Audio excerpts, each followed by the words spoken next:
Another leader overthrown means a new chapter in Egypt's tumultuous history, and the military has already indicated how it would like that chapter to begin. Today, army officials unveiled its plans for the country.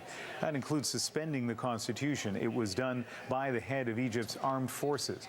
The military also said it would name an interim head of state, and today it followed through and appointed Adli Mansour as interim leader. He's the head of Egypt's Supreme Constitutional Court. Finally, the military's roadmap called for a new presidential election to find the country a new leader.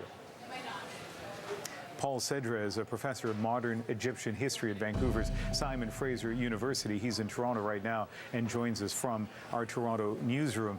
And from your perspective, Professor Sedra, explain to us why Morsi was removed today and in the manner that it happened.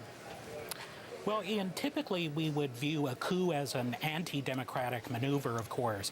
But with all of the people in the streets, it begs the question, what is going on here exactly? And so we need a bit more of the context in order to understand the political situation in Egypt. Over the past few days, we've seen literally hundreds of thousands of Egyptians flood into the streets of Cairo, having signed a petition organized by a movement called the Rebel Movement, or in Arabic, the Tamarrud Movement. And this was a petition that complained about President Mohamed Morsi's lack of cooperation with other political forces on the Egyptian political scene. If you think about it, it's absolutely remarkable that nearly 22 million Egyptians signed this petition. And so we're talking about almost 1 in 4 Egyptians having registered their complaint with the governing forces in Egypt. And so the armed forces ultimately saw that they had little option but to respond to the will of the people on this matter. So on the one hand, we see the army acting on the will of the people. We see and hear these scenes of celebration. There's another way to look at this, I suppose. You have a heavy-handed military presence removing a president who has been democratically elected. Which of those views do you think we in the West should use to view what's happening in Egypt right now?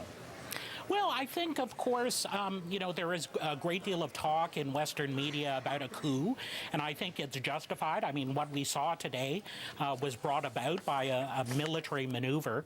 But it's important to keep in mind as well that the first step that the military has taken has been to install a civilian president replacing President Mohamed Morsi, and that's a very important move. I mean, if we think back to January 2011, when the revolution happened, at that time we saw the entrance onto the Egyptian political scene of a military junta that ultimately ruled Egypt for a year and a half until Mohamed Morsi's election.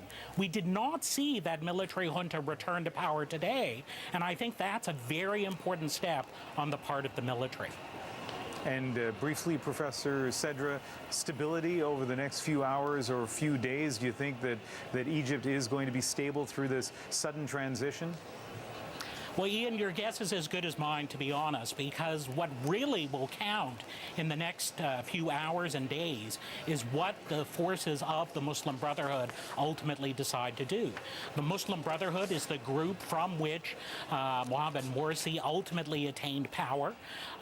The Muslim Brotherhood has certainly by no means accepted the military's decision, and so the big question that remains is whether Muslim Brotherhood members and loyalists will go out into the streets, will confront the army. We haven't seen those confrontations yet, and certainly I and many other Egyptians are hoping that we won't see those in the next few hours and days.